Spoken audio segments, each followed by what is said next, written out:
What's up, everybody? Good morning, and welcome back to our weekly live stream from Scalar Learning, where we are continuing our SAT series.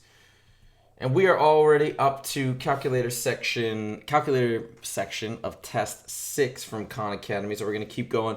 And in standard fashion, if this is your first time watching the live stream, we are going to be rolling from the beginning to the end in time settings. So if you're not familiar with the SAT and the format, the calculator section is a solid 38 questions in, is it 52? I'm blanking out. 55 minutes? Yeah, 55 minutes. There we go. So what I like to do at the beginning here is I'm just making sure that everything is working. I'm making sure that you're getting audio and everything is streaming properly. So we're just going to wait until I can verify that, and once we're good to go, we're going to start this test here. And we've had a few instances where the audio or something has been a little off. So it looks like everything is running smoothly and it looks like we're good to go, but like I said, I just want to make absolutely certain. All right. Right here, I usually like to test from my iPhone. So guys, if you're on, I see somebody's watching. If you're on, can you just chat and tell me what's up and let me know that you're hearing me loud and clear? And if you are, then we're going to get right started. I see that. And okay, so I'm looking like, I feel like this is going. Hold on, let me just make sure why this isn't working here. We're going to test this out one more time. I'm pretty sure the audio is working. Come on. Now, I know for some of you guys in Texas, because, it's really unfortunate with the hurricane and everything that's going on, I know that the test date was pushed back, I believe, to September 16th, which is going to be a week from this Saturday. So you guys might still be prepping very ferociously right now up to game day. So hopefully we can get you up and ready for the math section, of course. Okay, let me try one more thing. I just want to make sure we got everything rolling here. Let's go to the page like this. Whoops. Here we go. It says it's going live. Let's go. All right, perfect. All right, we have it confirmed. The live stream is going. Can't make that mistake again where we do a whole session and none of it streams. All right, so we're doing it under time settings. I'm seeing these questions for the first time, which is always part of the fun. And we're going to see what happens. And anything that is incorrect, if there is any incorrect answers, we'll just review at the end. But I'm going to give you play-by-play explanations. Let's do it. Ready?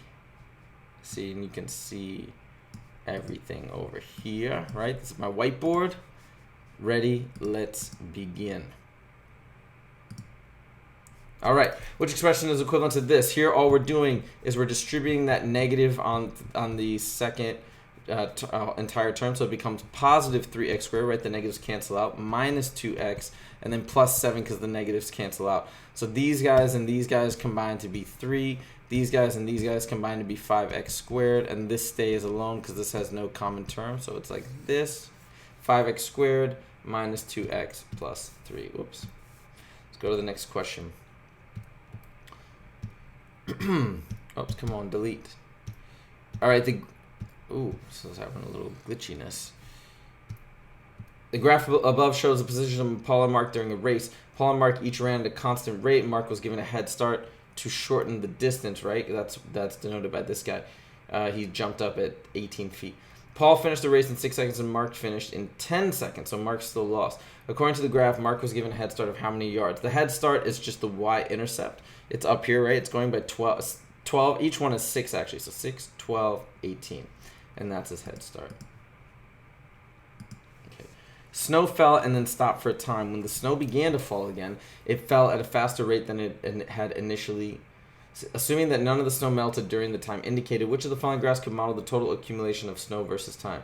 So snow fell, then stopped, and then it fell at a faster rate. This looks good, right? It fell, then stopped like this, and then at a faster rate. A is probably our answer. Let's look at these other ones. This is when it began to fall, it fell at a faster rate, so it should have a steeper slope. So this one's not good because that slope is shallower.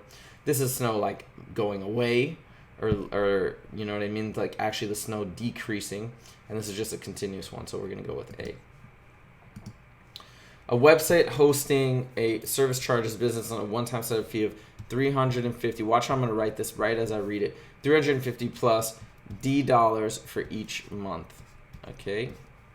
If a business owner paid $1,010 for the first 12 months, okay, so this is total, including setup fee. What is the value of D? Well, we also can replace M now, right? Because we know that it told us that, it told us that M was 12. All right, let me erase all this. And then all we got to do is solve for D. See, if you set it up as you go, it's so much easier. So we know the setup fee plus 12 times whatever this dollar rate is equals 1010. So let's solve minus 350 minus 350. Right?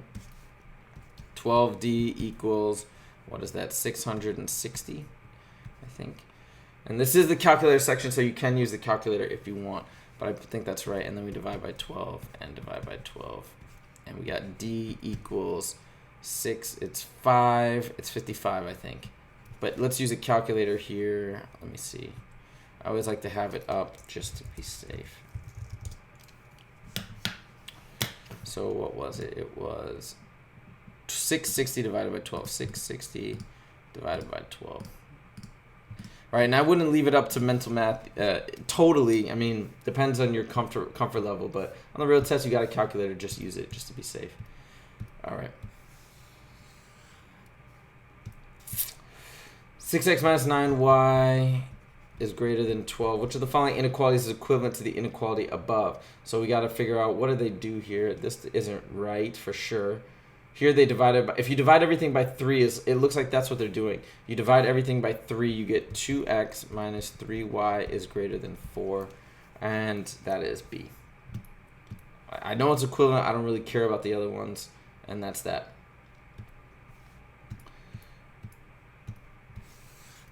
All right. Where do people, okay. Where do people get most of their medical information? Interesting. The table above shows a summary of 1,200 responses to a survey question. Based on the table, how many of those surveyed get most of their medical information from either a doctor or the internet? That becomes 63 plus 13 is 76%. Okay, and we did 1,200 responses, so it's just converted to a decimal, 0.76, right? Times 1,200. That's it. That's how we do percentages. 76 times 1,200. Because when they say either this or this, it's one big category now. It's just inclusive of both of those percentages, which is why we have to do that multiplication. All right. Oops.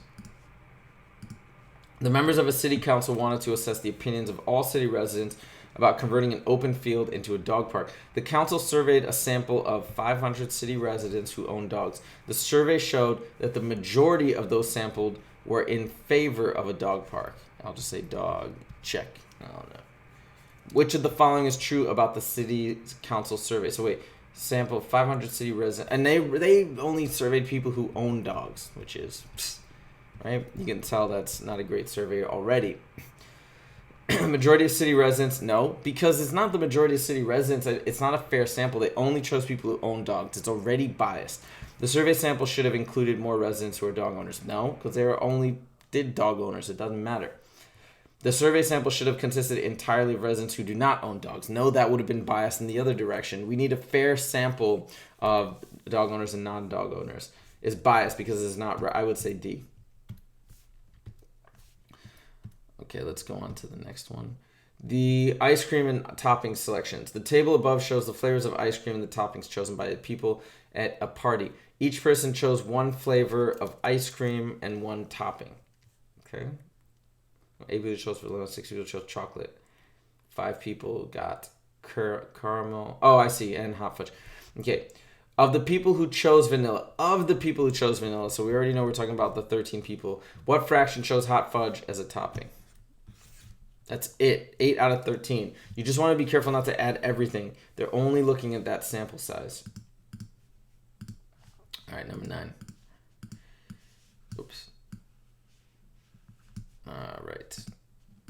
The total area of a coastal city is 92.1 square miles. of which 11.3 is water. Total area of a coastal city. Okay, if the city had a population of 621 people in the year 2010, which of the following is the closest to the population density in people per square mile of land of the area at that time? So first of all, we've got 621,000 per. You might say 92.1, right? But obviously, or at least the assumption is that nobody's living on the water, which isn't necessarily true, right? You could live on boats, but let's just pretend that I think that's the assumption that they're trying to make. And you want to, so we want to subtract that 11.3 square miles and remove that from the sample size. So I'll try and do this in my head, but you can, of course, use your calculator. So that's not 81. That is 80.8, I believe, right? 80.8.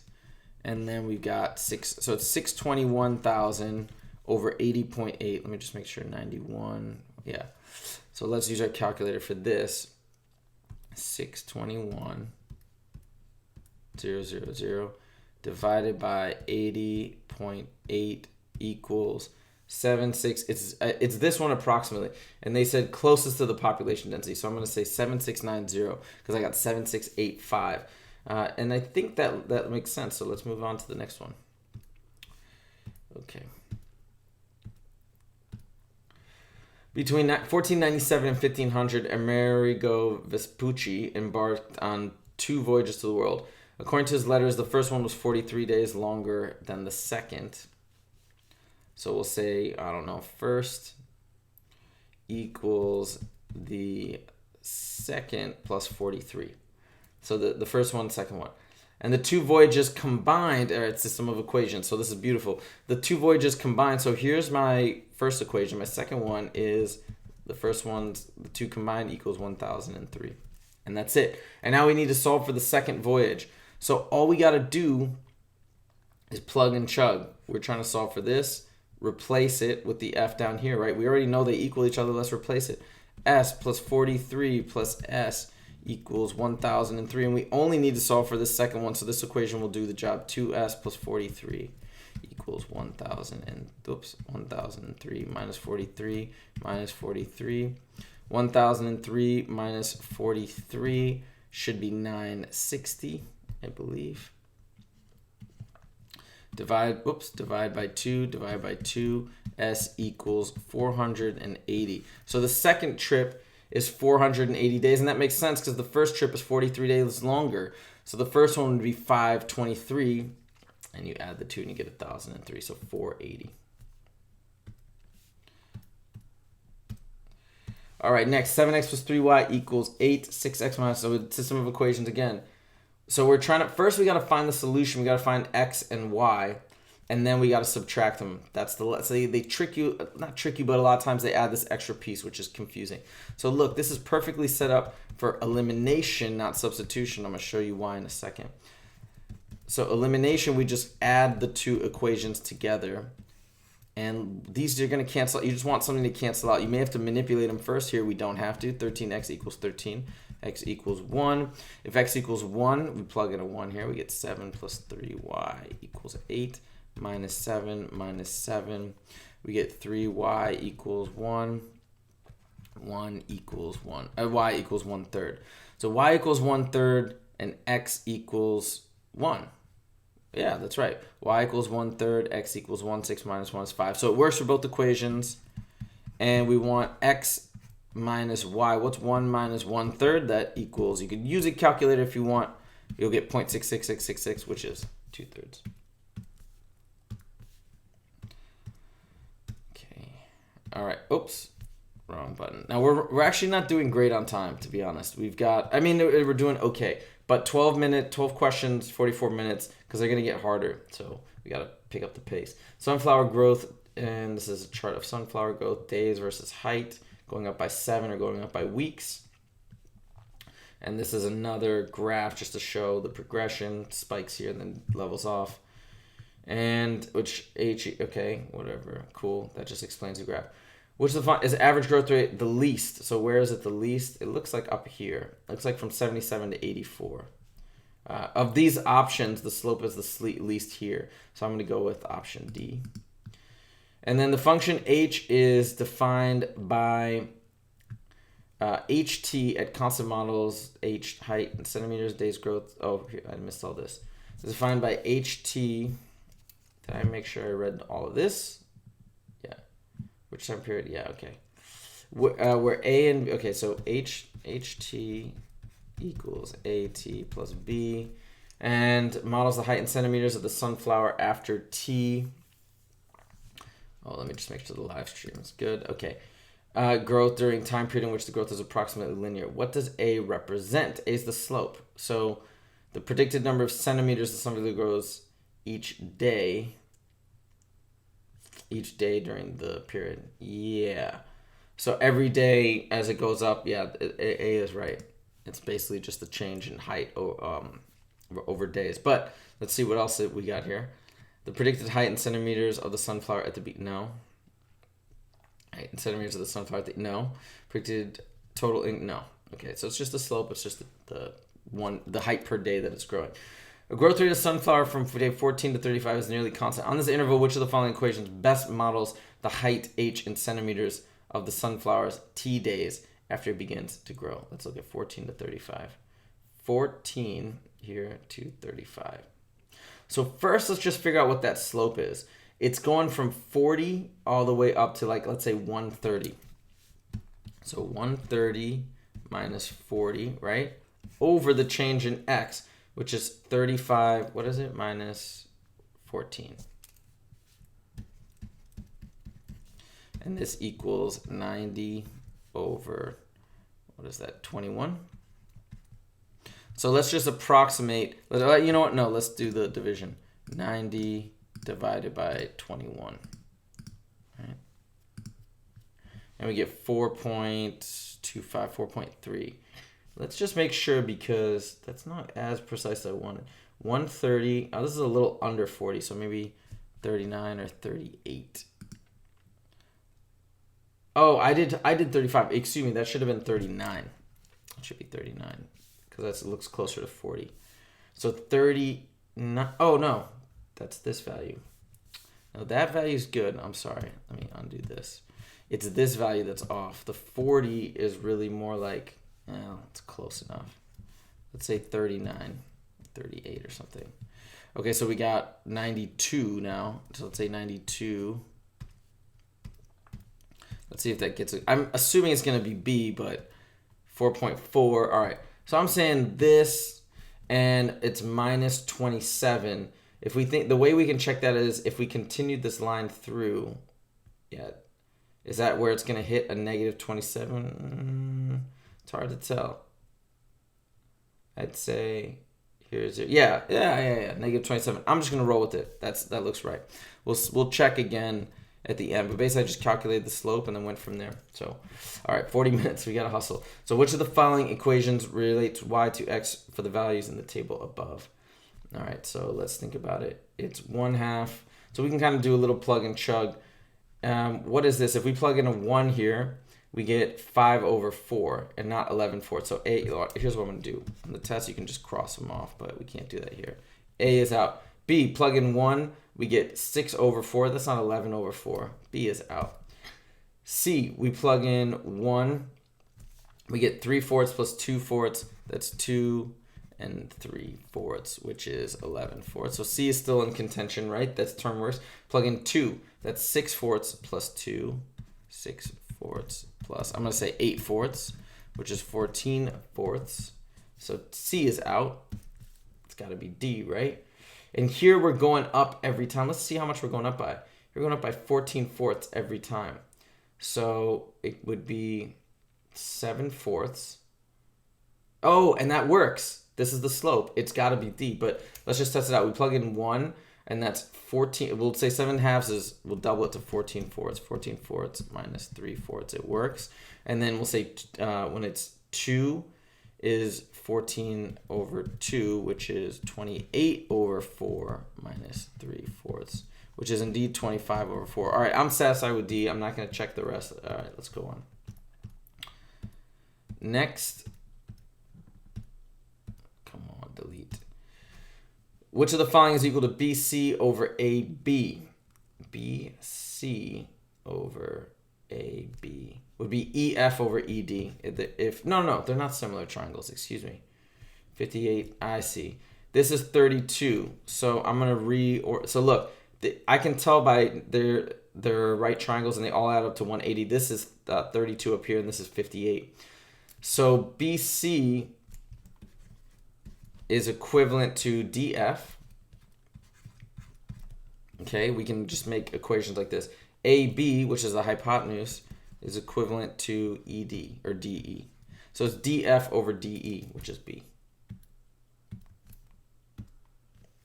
Okay. When designing a stairway, an architect can use the rise or tread formula where, let's write it down, 2h plus d equals 25. And the tread and depth and for any given stairway, the riser heights are the same, and the tread depths are the same for all steps in that stairway. Okay, so this is the riser height and the tread, they're the same. For example, there are 5 steps in a stairway. The total rise of a stairway is the sum of the riser heights. Okay, that makes sense. You just add up all these riser heights, and you got the total height, total rise. Which of the following expresses the riser height in terms of tread depth, which is d? So all we got to do is isolate d. It's just minus 2h from both sides. D equals 25 minus 2h. Oh. D. Oh, I'm sorry. Expresses the. We have to isolate h. My bad. Wrong one. My 2h equals d 25 minus d, and then times 1/2. So get rid of that 2.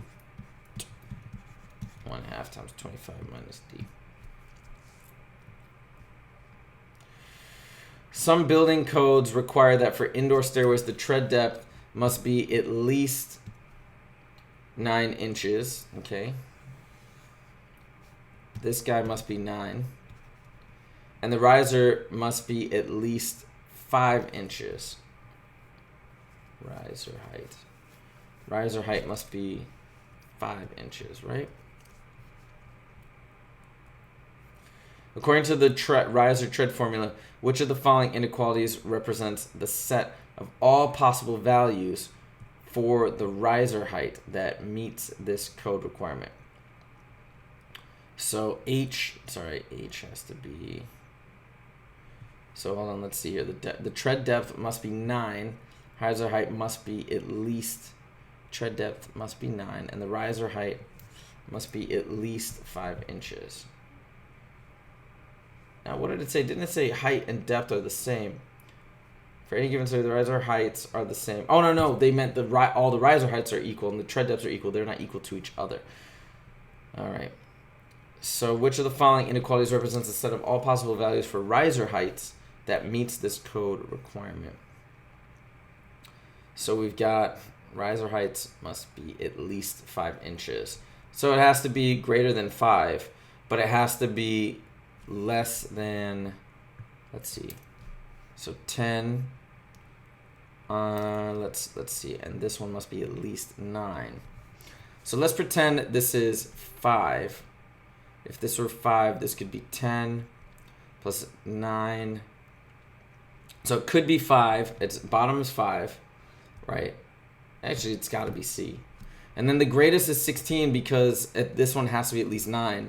The greatest is 8 because 8 times 2 is 16 plus 9 is 25. So they couldn't be more than 8 if this one has to be 9. That was kind of, I hope that was clear, but it's kind of hard for me to explain that one. But to show it, but it works. And we can go over it again. If you guys have questions, just give me a comment. An architect wants to use the rise or tread formula to design a stairway with a total rise of 9 feet. Okay. With the total rise, the rise was H, sorry. Oh no, total rise is 9 feet. So now we got a new formula. Total rise is 9 feet. And a riser height. Oh wait, no, it's not even in the formula. The total rise is not in the formula. A riser height between 7 and 8 inches. Riser height between 7 and 8. We'll say less than 8, greater than 7. And an odd number of steps. With the architect's constraints, which of the following must be the tread depth in inches of the stairway? Okay. So let's see. And we've got this constant. Let me figure this out. I'm not totally sure how to do this. So let's say we could convert this to, we can convert that to inches as well. If we're using inches here. So we've got, let's see here, the depth, an odd number of steps. So we've got 2 times, let's say 5. Okay, I'm just going to have to figure this out here. So we've got, with the total rise, oh, I see. I get it now. So we've got 7 and 8 inches. I'm just going to go with 7.5. All right, let's see if we can do it this way. 9 times 12 is 108 divided by 7.5. 108 divided by 7.5 equals 14.4. 108 divided by 7 equals the total rise of 9 feet. So 108 divided by what times? We need to get an odd number. So what are these? Be the tread depth. Oh boy, I'm a little baffled here. Okay, so I think what we need is we need somehow 9 times 12 is 108. So we need value between 7 and 8 to go into 108 an odd number of times. So 14, I think it's going to be, no, 15. So let's try 15 times what? So 108 divided by, 108 divided by 15 equals 7.2. So 15, so we're going to have to go with 13. 108 divided by, no, that's right, 15. So we got it, 15. That's between 7 and 8. So there's 15 steps, all right? And H is the riser height and D is the tread depth. And number of steps is the number of its risers. So there's 15 risers. The total rise is the sum of the riser height. So which of the following must be the tread? But it's not asking for the total number. It's asking for the tread depth. So the tread depth, all the tread depths are equal. The riser heights are the same and the tread depths are the same for all of the steps on that stairway. 7.2 is the riser height. Total with the riser height and an odd number of steps. I don't know. I mean, I see now. So tread depth, so that we have to plug it back into the formula. So 2 times 7.2 plus D equals 25. That's 14.4. Oh my God. I wasted way too much time. So we subtract 14.4. And we got 25 minus 14.4. 25 minus 0.4 equals 10.6. All right, got it. I'm going to have to go way, way faster now because I've got 30 minutes left and 18 questions.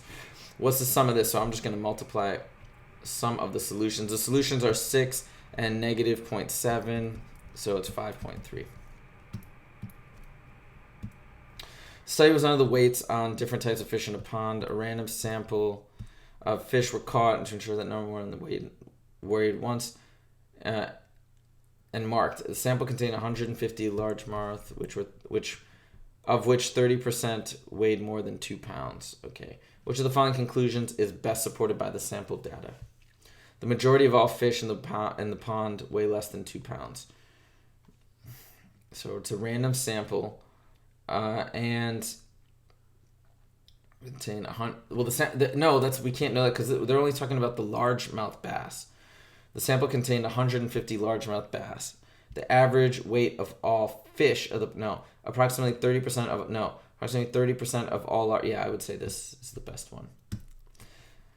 Number of states with 10 or more electoral votes in 2008.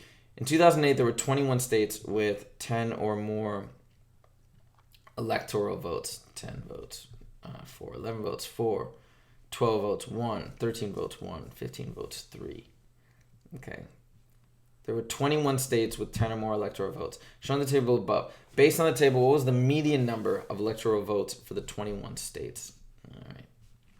What we have to do is, this is kind of a pain, but well, actually, no, it's not so bad. So let's add all these up. So 4, 8, no, it's 52, right? I mean, sorry. Yeah, we're just rolling 52 states. Let's just verify. Let's add these up. 4, 8, 9, 10, 11, 12, 13, 14, 15, 16, 17, 19, 20. Oh, 21. Excuse me. So then we got to find the middle.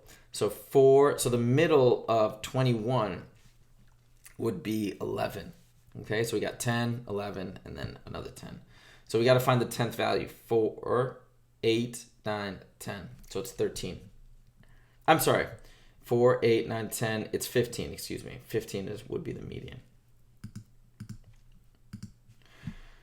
As part of an experiment, a ball was dropped and allowed to bounce repeatedly on the ground, right? That looks like a bouncing thing. The graph above represents the relationship between time elapsed and the height. And this isn't it moving forward. This is as time is passing. So it's just going boom, boom, boom, boom, boom, boom, like that.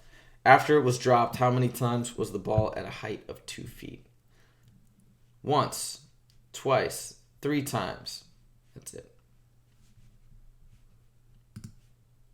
Oh, wait. After it was dropped. Yeah, so it was dropped here. It's including that first one. A customer's monthly water bill was $75.74 due to a rate increase. Her monthly bill is now $79.86. By what percent did the amount of customer's water bill increase?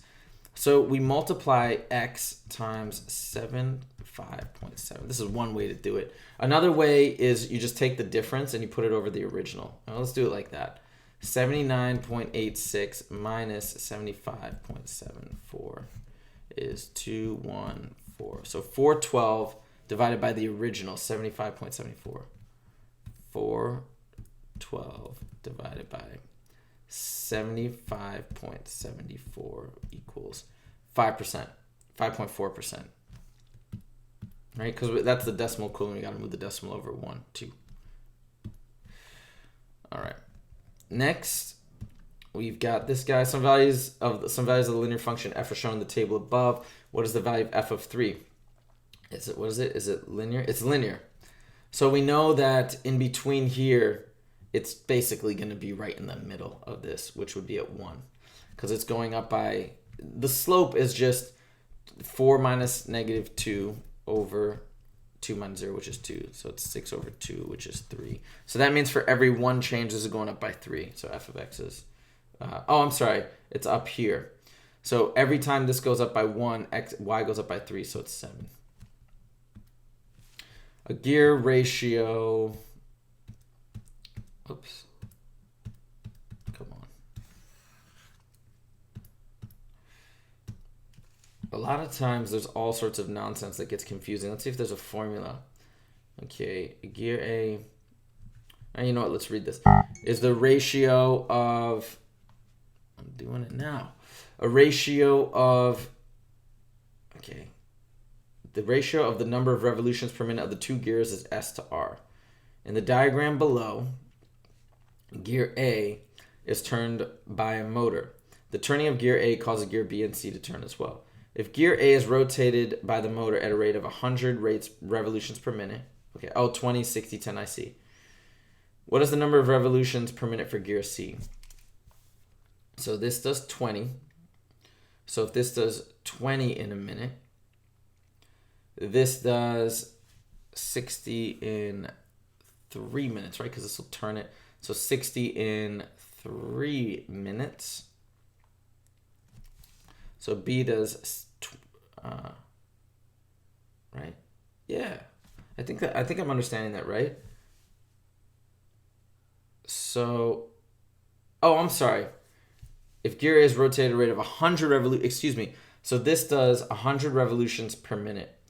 And this is, it takes this 3 times as long. So this will only do 33.3 RPM. And this will do, but this will keep turning this at the same rate. So this will do the double. This should do 200.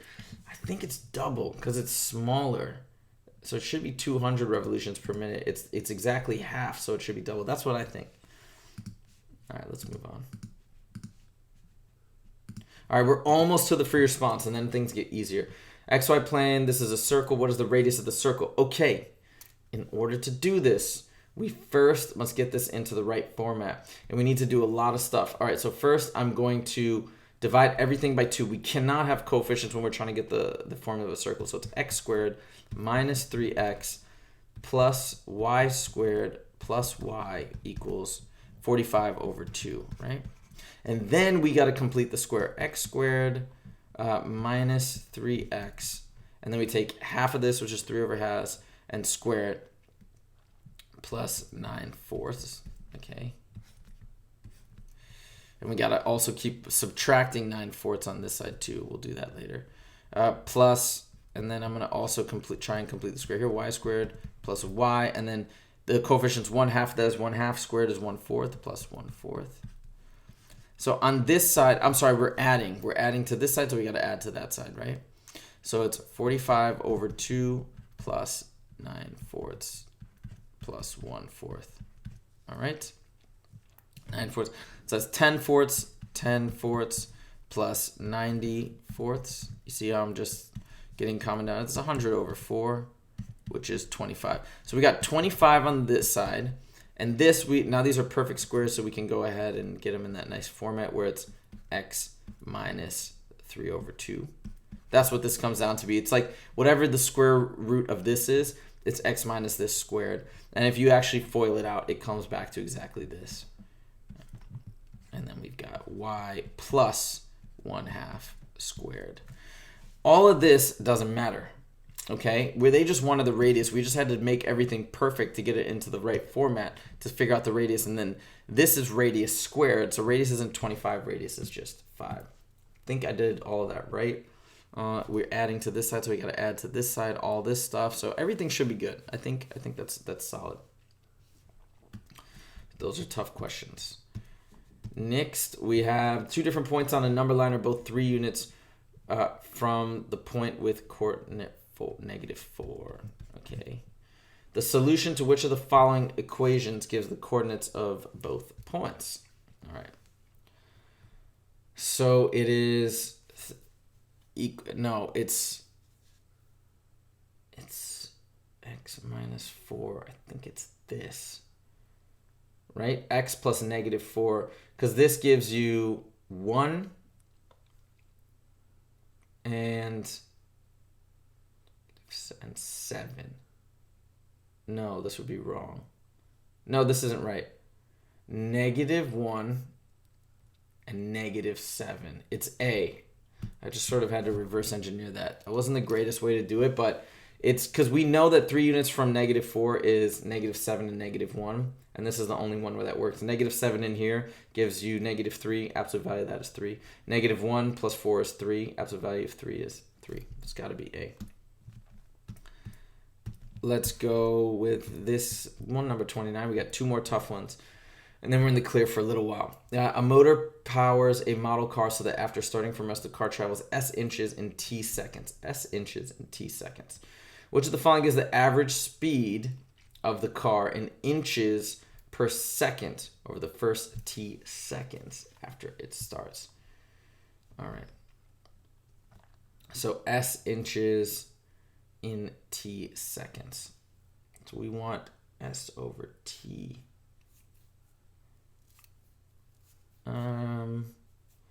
Let me just think about this for a second. We want to isolate, all right, in t seconds, because the average speed of the car in inches per second over the first t seconds as it starts. So it'd be 16t square root t divided by t. I think this is what you got to do, right? Because we're plugging in the amount of t seconds, and this is our time. I mean, this is our distance up here. This is distance over time. This cancels out, and it should be 16 square root t. So I think it's B. All right, let's move on to the next one. The scatter plot below shows the amount of electricity energy generated in millions of megawatt hours by nuclear sources over a 10-year period. Okay. Following equations, which best models dead on the scatter plot? It's not a very nice scatter plot, but it looks like a quadratic function like that, I guess. So it's going to have the highest degree of 2, which it looks like all of these do. It's got to be negative because it's going down. So the first term has to be negative. So A is out and D and C is out. And B. So this is gone, this is gone. And then the only thing else we can do is we can kind of guesstimate where the y-intercept would be. If we continued it out like this, maybe it's like around 758 or something. And that the y-intercept is going to be when everything else is, when x equals 0. So let's look at A first. When x equals 0, it's giving us A we crossed out. Let's look at B. When B is 0, it's giving us a negative y-intercept, negative 745. This is obviously gone.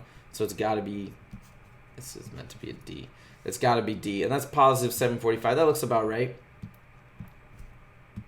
All right. Nice. Now we made it. We've got some reprieve here. A group of friends decide to divide the $800 cost of a trip equally among themselves. When two of the friends decided not to go on the trip, those remaining still divide the 800 cost equally. But each friend's share increased by 20. So we have 800 divided by x minus 20, okay, equals, two people didn't go, right? Oh, I'm setting up a really crazy equation. 800 over x minus 2. So this is the new value. And let's do it like this to make it a little easier to understand. I'm going to actually put this on the other side as a plus 20. Because we said the new value plus 20, right? No, I'm sorry. Their cost, I did it wrong. Their cost increased by 20. So if we subtract 20, right? Now we've got, these guys are equal. There must be an easier way to do this because this looks like a complicated equation. But let's just go for it anyways. All right, so I'm going to put this, so we got to combine these somehow. So I'm going to actually add 20 back to this side so it'll be easier. And then we're going to make it 20x over x. And then we got 800 plus 20x over x equals 800 over x minus 2.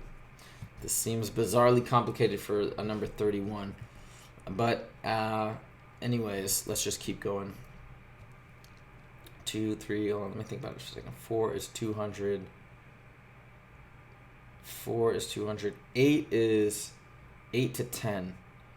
If there are 8 people, it's $100. If there are 10 people, it's $80. I just kind of did it.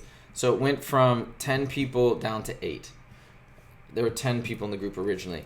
Because you can do this, you can also cross multiply and get this, but this gives you a quadratic and then you have to factor. I just kind of picked some numbers, which I normally don't ever recommend, but you can. I knew it was going to be kind of an easy question, or should be. So I picked two. I was like, what are two numbers that are 2 apart that give you nice clean numbers? And it's 10 and 8. We get 10 in the group. We got 800 divided by 10. That's a cost of $80 per person. But then it drops to 8 in the group, and we've got $100 per person. That explains the jump in 20. So we started at 10, and then we dropped to 8. So the original is 10. All right, next we've got this. What does the value of x satisfy the equation above? All right, let's go ahead and FOIL everything. 10x minus 40. So I distributed the 2. Minus 15. I'm distributing that negative to the minus 8x equals 7. These guys combine to give you 2x. These guys combine to give you minus 55. Add 55. Add 55. 2x equals 62. X equals 31. And if you want, if we have time, we can go back and verify. We'll plug in the 31 and make sure. Let's do it now. 5 times 31 is 155. 135 times 2, this is 270. 270. 15 plus, okay, so 8 times 31 is 248. 258. 263. And then 270 minus 263 is 7. So it works. A laboratory supply company produces graduate cylinders with the internal radius. Graduate cylinders like this, I'm sure you know from chemistry. Something like this. The internal radius of 2 inches and an internal height between 7.75 to 8. What is one possible value rounded to the nearest cubic inch of a graduated cylinder produced by this company? To the nearest inch. So let's say that'll be within this range. So let's say I'm gonna use the bottom value just because and then we can round up if need be.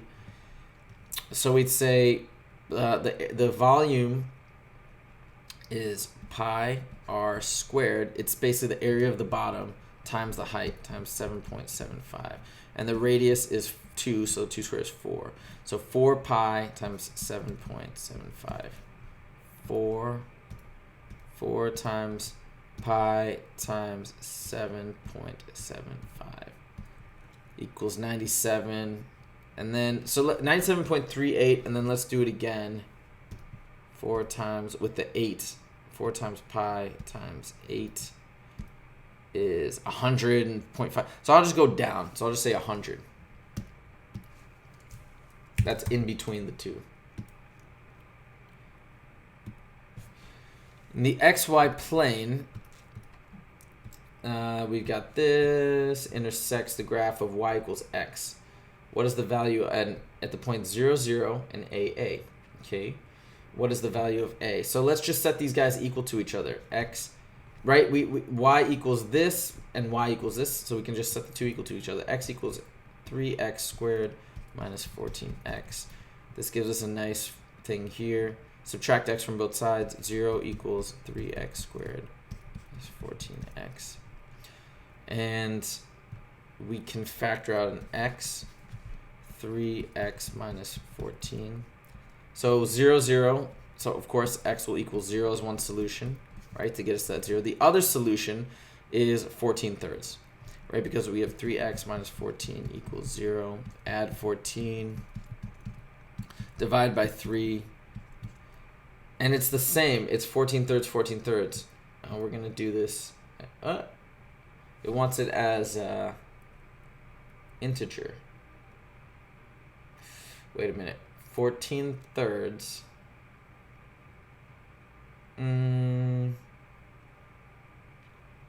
Hold on.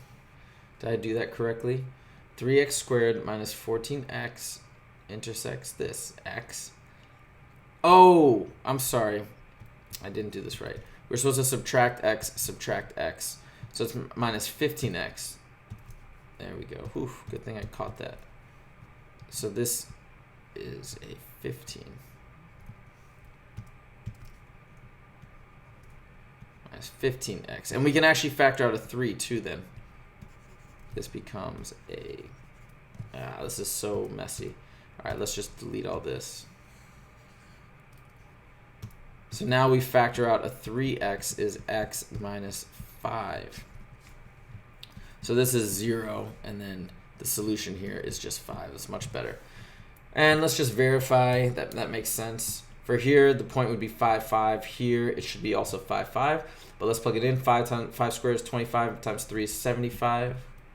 Minus 14 times 5, and that's 70. And that's 5, and that's correct. All right, we got 4 questions left in 10 minutes. Oh, that is actually not good. So let's hustle here.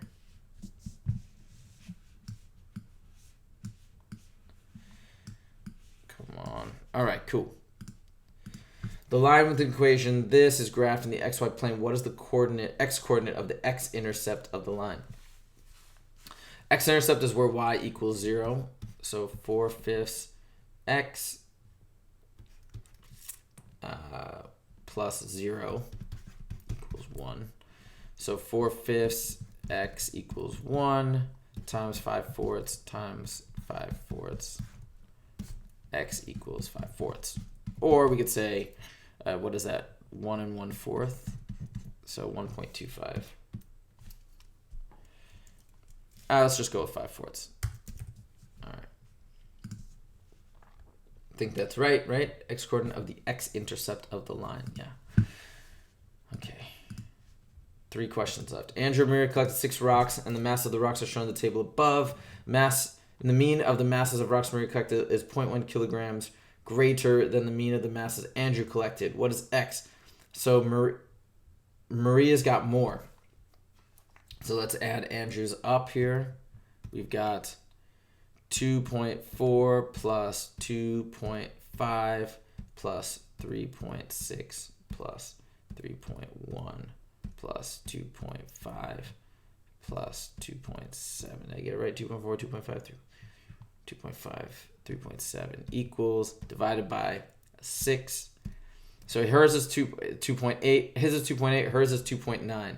So we've got x plus 3.1 plus 2.7 plus 2.9 plus 3.3 plus 2.8 over 6 equals 2.9.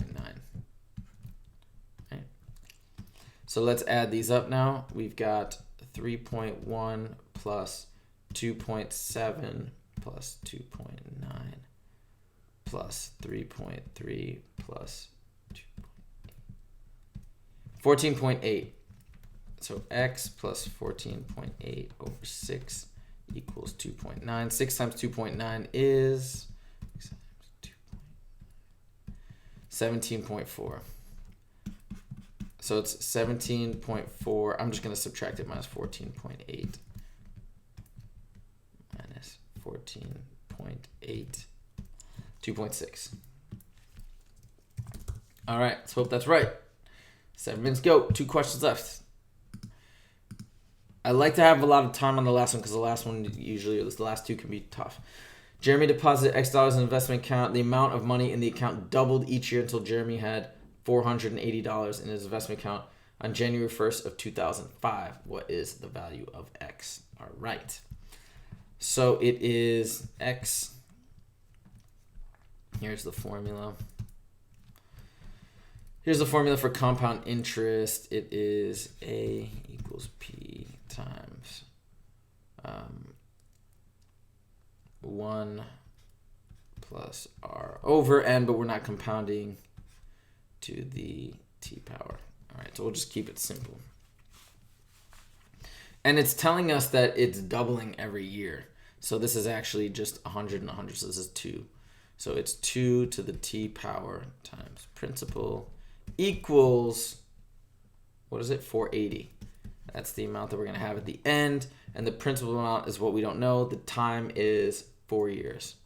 So 480 equals P times 2 to the 4th power. So 2 to the 4th power is 16. And we divide both sides by 16. Divide both sides by 16.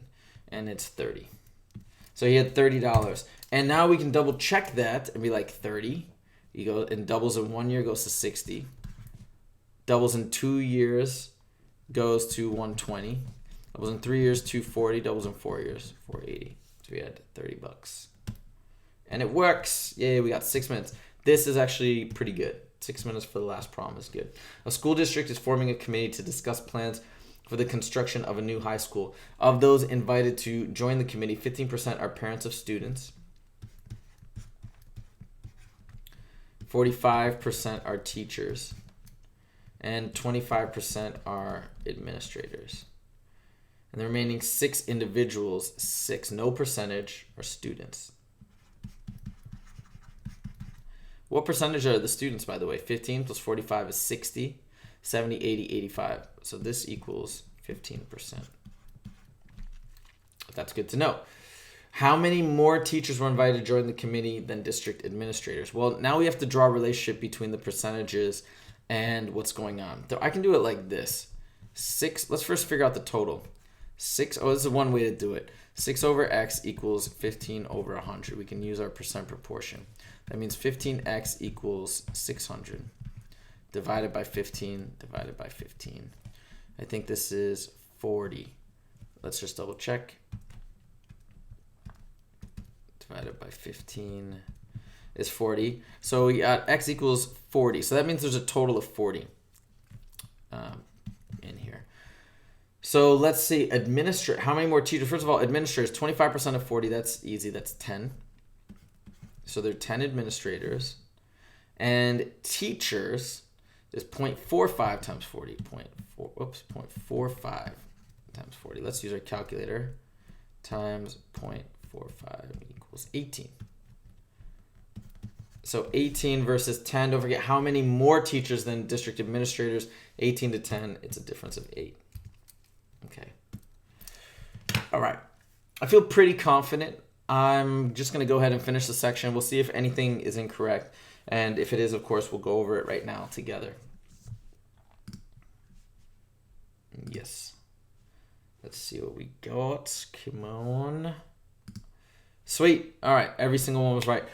So there you have it. There is test 6 calculator section. I hope my explanations and I hope all of that stuff gave you guys good insights. I'm going to quickly check now to see if we have any live chats. We don't. We're good. So I can't. It's hard for me to really do that during the test because I'm under time situation. But I try to answer questions the best I can on the fly. So I hope that was helpful, guys, and I hope these review sessions are bringing you not only knowledge about the math, but also good tips on strategy and how to approach these things, how to work them out, how to write everything down, draw things out when need be, because that's really the point of all this stuff. So like I said, I hope that was helpful. I hope it was enjoyable. And good luck on your upcoming SAT and your SAT preparation. Again, if you haven't done so yet and you want to see more of these clips, make sure to subscribe to the channel. It really helps me a lot. Make sure to like the video. Click like if you actually liked it. And leave questions in the comments section, and I will make sure to get back to you as soon as I can. Now school is starting for me as a teacher, so that gets a little bit busy for me, but I'm still going to do my absolute best to try and get back to you guys. Thank you so much. I hope you guys have a great Wednesday, and I'll see you guys next week. Take it easy.